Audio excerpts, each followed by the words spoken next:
কেমন আছো বন্ধুরা? ছোটদের পুরাণ কথা চ্যানেলে সকলকে স্বাগত।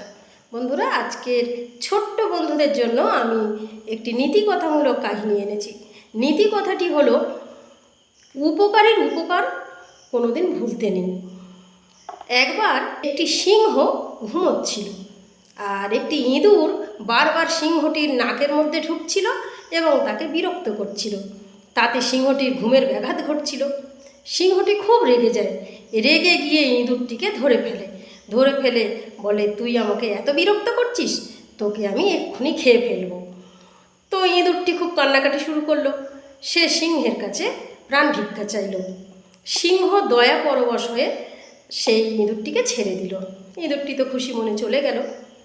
এর কিছুদিন পর সিংহটি একটি জালে আটকা পড়ে যায়।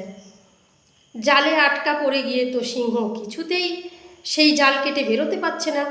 সিংহ গর্জন করতে লাগলো, আর সিংহের গর্জন গিয়ে পৌঁছালো গর্তের মধ্যে থাকা ওই ইঁদুরটির কানে।